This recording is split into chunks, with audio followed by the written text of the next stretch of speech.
Hello बच्चों आज आपकी कक्षा 7 की कार्यपुस्तिका का पाठ जो है गणित वाला आंकड़ों का प्रबंधन, इसके प्रश्न उत्तर हम लोग समझेंगे। तो शुरू करते हैं। देखिए, इसमें पहला जो आपका क्वेश्चन दिया हुआ है उसमें जो लिखा है, एक बार पहले उसे रीड कर लेते हैं। रीड करने से पहले थोड़ा इसका साइज बढ़ा देते हैं। अब रीड करते हैं। तो इसमें पहले लिखा हुआ है, नीचे दिए गए कथनों में से उस कथन पर सही का निशान लगाओ जहां औसत का उपयोग कर सकते हैं। अपने उत्तर का कारण भी दो। बच्चों, इसमें क्या पूछा है? औसत पूछा गया है क्वेश्चन में। तो औसत जो होता है वह हम कैसे निकालते हैं? जितने भी हमारे पास कोई आंकड़े दिए होते हैं, सभी आंकड़ों का जोड़ करेंगे पहले हम, ठीक है, और उनमें से फिर कुल जो आंकड़े हैं जितने भी, उस कुल से उसको भाग कर दिया जाता है। इस तरह से हमारे पास औसत आता है। तो यहाँ पर औसत हम इन क्वेश्चंस में निकाल सकते हैं या नहीं निकाल सकते, ये पूछा गया है। तो हमें यहाँ औसत निकाल के नहीं दिखाना, सिर्फ बताना है कि वो हो सकता है या नहीं, ठीक है, और उसी का हाँ या नहीं में ये जवाब जो पूछा है वो देना है। तो देखिए, पहला जो भाग है उसमें क्या लिखा है, यदि औसतन 3 मज़दूर एक कमरा 4 दिन में बना देते हैं तो 6 कमरे 4 दिनों में बनवाने के लिए कितने और मज़दूरों को लगाना होगा। तो यहाँ बच्चों कितने और मज़दूरों की संख्या पूछी गई है कि कमरा बनाने में और कितने मज़दूरों को लगाना पड़ेगा। तो इस कथन के लिए हम औसत का उपयोग नहीं कर सकते। तो हमारा आंसर क्या हो गया? इस कथन में औसत का उपयोग नहीं कर सकते, इसलिए हम नहीं पे टिक लगा देंगे। और इसका कारण जो पूछा है, क्योंकि मज़दूरों की संख्या निकालने के लिए हमें एक एक नियम का प्रयोग करना होगा। एक एक नियम में क्या होता है कि जैसे 3 मज़दूरों ने एक कमरा 4 दिन में बनाया है, तो उसी तरह से हम निकालेंगे कि एक कमरा बनने में कितने मज़दूर लगे और फिर 6 कमरे बनाने में कितने मज़दूर लगे। इस तरह से हम यहाँ पर निकाल पाएंगे। ऐसा ये एक एक नियम होता है, ठीक है। तो अब यहाँ औसत की ज़रूरत नहीं है, तो इसलिए इसमें हम औसत का प्रयोग नहीं करेंगे। अगला क्वेश्चन देखते हैं। अगले क्वेश्चन में लिखा है, यदि एक परिवार के 4 सदस्यों की लंबाई क्रमशः 3 फुट, 6 फुट, 5.5 फुट व 4.5 फुट है, अतः परिवार के सदस्यों की औसतन ऊंचाई जो है वह है 4.75 फुट, ठीक है, यानी 4.75 फुट है। तो क्या ये सभी 4 फुट गहरी नदी को चलकर पार कर पाएंगे? अब देखो बच्चों, यहाँ पर जो क्वेश्चन के अनुसार इन्होंने दिया है 4 सदस्य और उनकी लंबाई 3 फुट, 6 फुट, 5.5, 4.5, इन सब की औसत ऊंचाई जो है वह 4.75 है। तो जो नदी है उसकी जो गहराई है वह है 4 फुट। तो इसका मतलब इस 4 फुट से 4.75 वाले जो भी लोग हैं वह तो उसको आराम से नदी को चलकर पार कर सकते हैं, है ना। पर देखो, क्वेश्चन में लिखा है 3 फुट का भी एक आदमी है, मतलब उस परिवार के सदस्यों में एक सदस्य 3 फुट का भी है। तो आप खुद सोच के देखो कि अगर 4 फुट गहरी नदी है और उसको चल के पार करना है, तो 3 फुट वाला इंसान जो 1 फुट छोटा है वह कैसे उसे पार कर पाएगा? तो वह तो डूब ही जाएगा, है ना। तो इसमें हम औसत जो 4.75 था उसका कोई प्रयोग नहीं कर सकते हैं। अगर उसके प्रयोग के हिसाब से देखेंगे तो 3 फुट वाला इंसान तो पानी में डूब ही जाएगा, ठीक। तो इसलिए हम यहाँ आंसर होगा हमारा कि हम इसका प्रयोग नहीं कर सकते। तो आप जो है इसमें नहीं पे निशान लगाएंगे, ठीक है। तो इसमें देखो, इसका कारण भी दिया हुआ है कि क्योंकि नदी की गहराई 4 फुट है, औसतन ऊंचाई 4.75 है, तो 3 फुट वाला सदस्य नदी में चलने पर डूब सकता है। तो जो आप ऑप्शन आपके दिए हैं उनमें से आपने नहीं पे आंसर लगा देना है, ठीक है। तो इसके बाद हम अगला भाग देखते हैं। अगले भाग में जो दिया है क्वेश्चन, एक चाय वाले के यहाँ औसतन एक सप्ताह में 100 लोग चाय पीते हैं। यदि 6 दिन में क्रमशः 90, 85, 120, 110, 100 और 90 लोगों ने उससे चाय पी, तो 7वें दिन, कौन से दिन? 7वें दिन कितने लोगों ने चाय पी होगी? अब ये बताना। अब देखो बच्चों, यहाँ पर एक सप्ताह में औसतन जो है पहले ही दिया है कि 100 लोग चाय पीते हैं। तो एक सप्ताह में जो दिन हैं वह कितने हैं, 7 दिन हैं, ठीक। और इन्होंने 6 दिन का हिसाब दिया हुआ है कि 6 दिन में जो क्रमशः लोगों ने चाय पी, जैसे पहले दिन 90 ने पी, फिर 85 ने, फिर 120 ने, इस तरह से 6 दिन का हिसाब दिया हुआ है। तो 7वें दिन जो है वह निकालना है कि कितने लोगों ने चाय पी होगी, जिसमें औसत आया हुआ है 100, ठीक है। तो इसको हम आसानी से निकाल सकते हैं, तो इसलिए इसका आंसर यहाँ पर हाँ में आ जाएगा। और यहाँ पर जो आंसर लिखा है वह देखो कि इसमें 7वें दिन चाय पीने वाले लोगों की संख्या निकाली जा सकती है, क्योंकि कुल औसत और 6 दिन चाय पीने वालों की संख्या दी गई है, ठीक है। इसके बाद अगला क्वेश्चन है, दैनिक जीवन में औसत का एक अन्य उदाहरण दो। तो हमारे रोज़मर्रा के जीवन में जो औसत हम लोग कहाँ प्रयोग करते हैं उसके बारे में पूछा है। तो बच्चों देखो, जैसे आप यहाँ आंसर में लिखा है कक्षा के बच्चों की औसत ऊंचाई ज्ञात करके, तो ये हम जैसे औसत ऊंचाई कैसे ज्ञात करेंगे, सभी बच्चे जितने भी बच्चे हैं क्लास में उन सब की ऊंचाई लिख लेंगे, है ना। और उसके बाद जो है उस जितने बच्चे हैं उनसे उसकी भाग दे देंगे, तो हमारे पास औसत ऊंचाई आ जाएगी।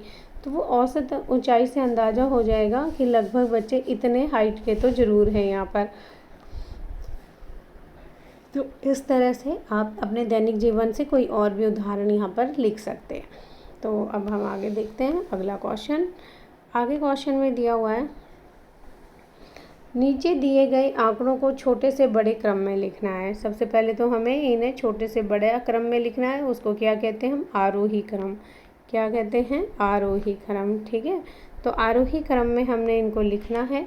फिर बीच की संख्या, चाहे वो एक संख्या हो या दो संख्या हो, यहाँ क्वेश्चन में ही लिखा हुआ है कि बीच की संख्या चाहे एक आए चाहे दो आए संख्याएं जो पूरे समूह का प्रतिनिधित्व करती है पर घेरा लगाना हो, तो उस पर हमें घेरा लगाना है। तो देखिए सबसे पहले तो जैसे ये पहला भाग में आंकड़े दिए हुए हैं 13, 18, 11, 9, 21, 35, 5, पहले इनको हम आरोही क्रम में लगाएंगे, मतलब छोटे से बड़ा। तो सबसे छोटा इसमें जो है वह 5 है ना, फिर है 9, फिर है 11, फिर है 13, फिर 18, 21 और 35, ठीक है। तो ये इस तरह से हमारे आरोही क्रम में लग गए। अब इन आरोही क्रम में से बीच की संख्या हमने देखनी है। बीच की संख्या का मतलब तो उस संख्या के दोनों तरफ बराबर संख्याएं होनी चाहिए, यानी कि जैसे इधर देखो हम पहले टोटल संख्याएं गिनेंगे ये कितनी हैं। तो ये हो गई 1, 2, 3, 4, 5, 6, 7, तो 7 संख्याएं हैं। तो इसका मतलब हम 3 संख्याएं इधर और 3 संख्याएं इधर छोड़ सकते हैं। तो बीच की ये जो हमारी चौथी संख्या है, चौथी संख्या का मतलब 13 नंबर, तो ये जो 13 नंबर है, 13 संख्या जो है वह हमारा, इस पर हमने गोला लगाना है। क्वेश्चन में ये पूछा गया कि बीच की संख्या पर घेरा लगाओ, तो ये घेरा लगा दिया है देखो, ठीक है। ऐसे ही अगला भाग है 9, 8, 7, 13, 12, 11, 2 और 5। तो इसमें पहले आरोही क्रम में लिखें, तो ये आरोही बढ़ते क्रम में हो गया 2, 5, 7, 8, 9, 11, 12, 13, ठीक है। अब इसमें देखो बीच में बराबर बराबर संख्याएं छोड़कर बीच की संख्या आनी चाहिए हमारी। तो बराबर पीछे 3 छोड़ दी संख्याएं, आगे भी 3 छोड़ दी, तो बीच में हमारे पास 2 संख्याएं आ गई हैं। अब यहाँ एक संख्या नहीं आई है, ठीक है। तो इसके बाद हम आगे अगला क्वेश्चन देखते हैं। अगले में जो लिखा हुआ है इसमें लिखा है 107, 151, 133, 140 और 125।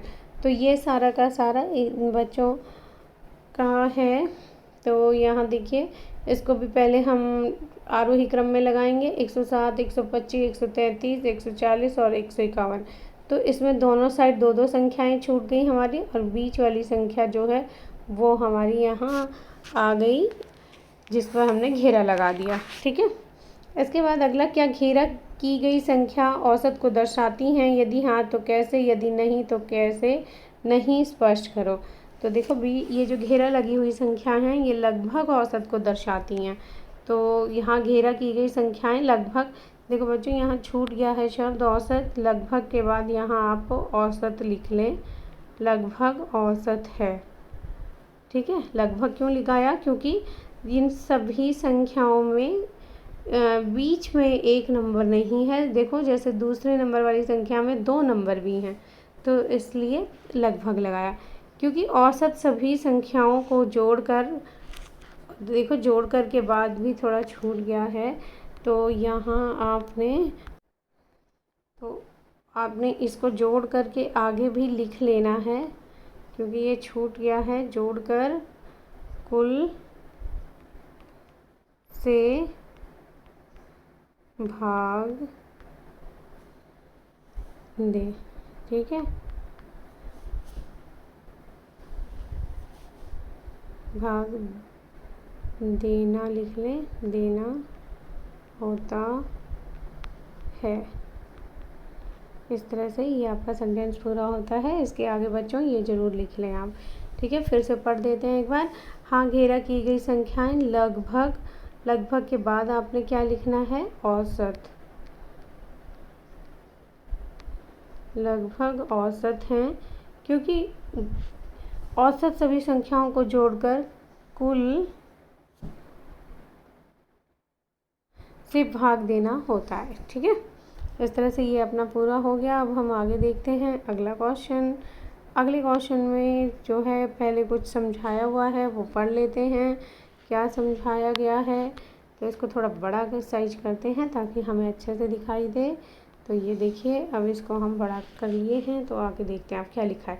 मीना यदि दिए गए आंकड़े जैसे 5 4 3 5 8 2 4 5 4 3 5 2 का माध्य का व बहुलक निकालना हो तो तुम कैसे निकालोगी। तो हमें यहाँ पर 3 चीज़ें निकालनी हैं, माध्य, माध्यिका और बहुलक, ठीक है। इसमें मीना से उसकी फ्रेंड जो है वो पूछ रही है, ठीक है।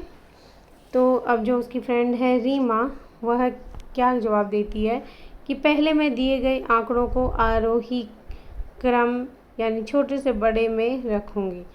इसके बाद अब जो अंक सबसे अधिक बार आएगा वह बहुलक कहलाएगा। तो सबसे पहले सबसे आसान होता है बहुलक निकालना। तो सबसे पहले जो है वह मीना क्या करेगी, बहुलक निकाल लेगी।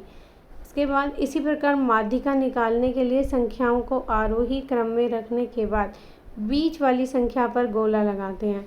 तो जो बीच की संख्या होगी वह माध्यिका होगी, यही संख्या माध्यिका कहलाती है।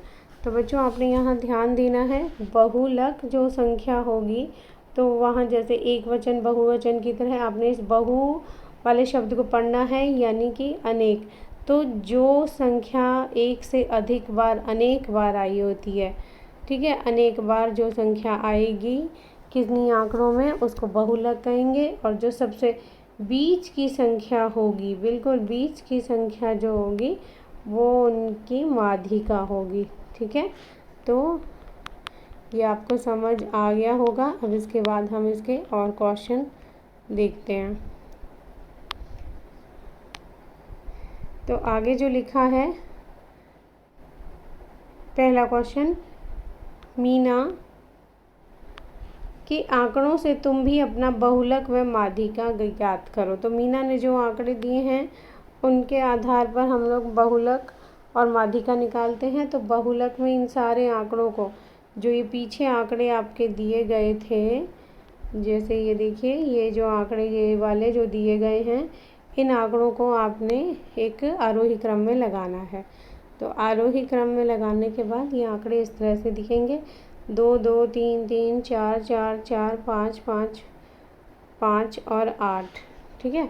तो इसमें सबसे ज़्यादा बार जो संख्या आई है वह कौन सी है बच्चों, ये 5, यानी 4 2 बार 3 बार आया है, 3 2 बार और 2 2 बार, परंतु 5 जो है वह 4 बार है, तो इसलिए हमारा बहुलक हो गया 5।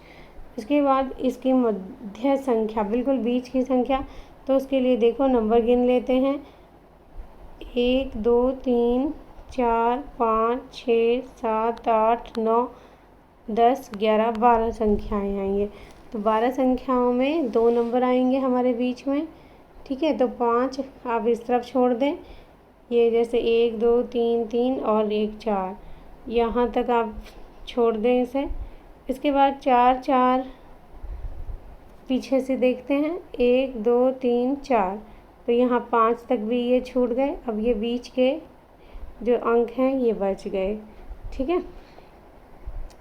तो ये दोनों बीच वाले अंक क्या होंगे, ये माध्यिका होंगे। तो सबसे बीच वाला अंक कौन सा है हमारा 4, तो हमारी माध्यिका हो गई 4। इसके बाद दिए गए आंकड़ों का माध्य भी निकालें। माध्य निकालने के लिए अपने पास सूत्र है, जितने भी आंकड़े दिए हैं उन सबको जोड़ो और जो इतने कुल बनते हैं उसे भाग दो।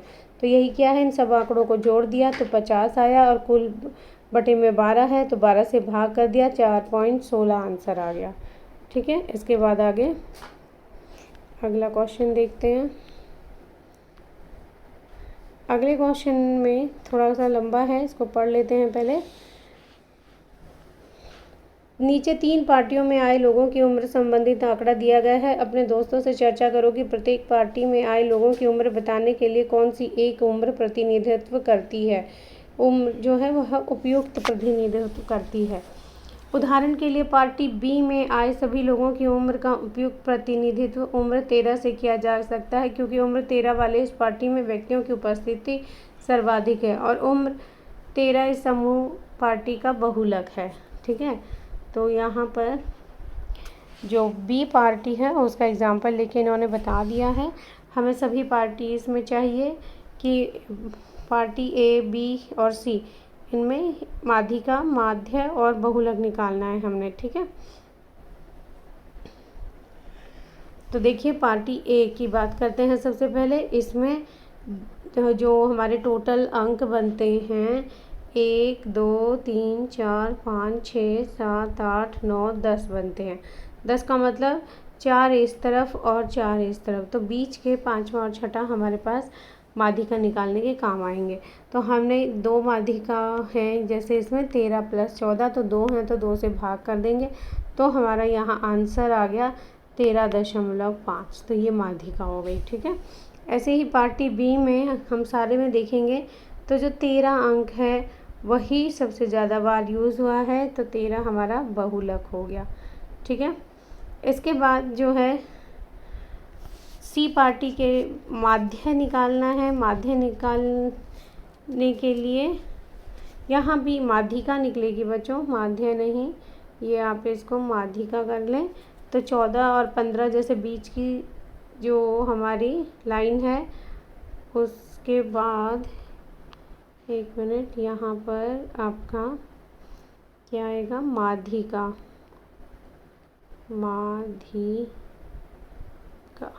ठीक है, माध्य की जगह माध्यिका लिख लें, क्योंकि दोनों अंकों को जोड़कर उसने 2 से भाग किया है तो 14.5 जो है वो माध्यिका निकल गई है।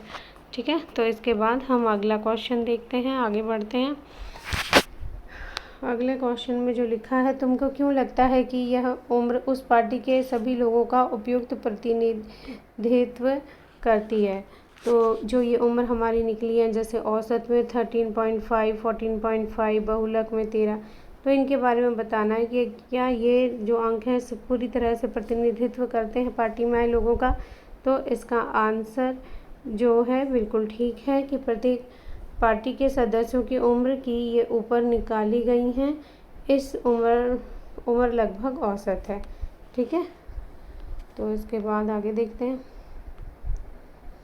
अगले क्वेश्चन में जो दिया हुआ है,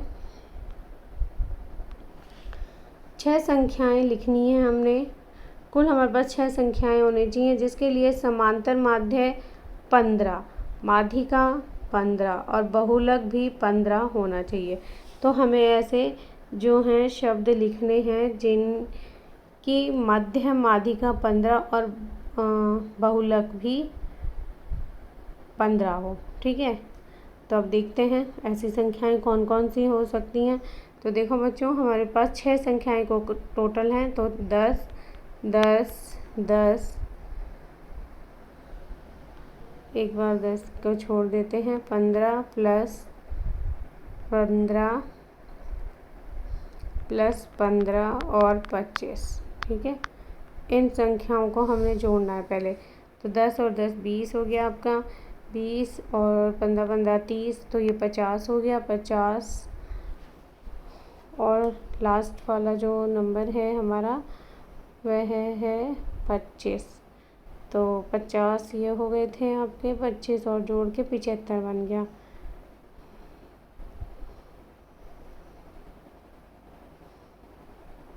इसमें एक 15 का अंक और रह गया, क्योंकि हमने सिर्फ 2 ही 15 जोड़े हैं, तो तीसरा 15 का अंक और आ जाएगा। अब ये पूरा हमारे पास 90 हो गया। ठीक है, तो अब देखिए, अब हम इसका मध्य निकालते हैं। सबसे पहले हमने इनको आरोही क्रम में लिख लिया जो संख्याएं हैं, फिर इनका माध्य निकालने के लिए इन सभी संख्याओं को हम जोड़ेंगे और कुल कितनी संख्याएं हैं, 1 2 3 4 5 6, तो 6 से हमने भाग देना है। 6 से भाग देंगे तो हमारा जो जोड़ने पर उत्तर आएगा वो 90/6 और भाग देने पे आ जाएगा 15। तो इसका माध्यिका जो है हम इन क्वेश्चन में देखेंगे, 1 2 3 4 5 6 क्वेश्चन है, तो 3 को छोड़कर हम देखते हैं बीच की संख्याएं जो हैं हमारी 15 और 15 ही आती हैं। ठीक है, तो इनका जब हमने माध्यिका निकाली तो हमारा 15 आ गया और बहुलक भी 15 ही आ गया, क्योंकि सबसे ज़्यादा बार 15 ही आई है। ठीक है, इसके बाद अगला क्वेश्चन, क्या तुम इस प्रश्न के एक से अधिक उत्तर निकाल सकते हो? तो हाँ में बताएं आंसर। तो हाँ, इसका हम एक से अधिक उत्तर निकाल सकते हैं। जैसे देखिए, पीछे हमने यहाँ 10 10 15 15 लिया था, अब हम थोड़ा सी संख्याओं को बदल के टोटल 6 ही रखेंगे। 5 हो गया, 15 15 15 15 25, और अलग एक और तरीके से जैसे 3 17 15 15 15 25। ठीक है, तो इस तरह से हम इनको निकाल सकते हैं, इनका माध्य, माध्यिका और बहुलक।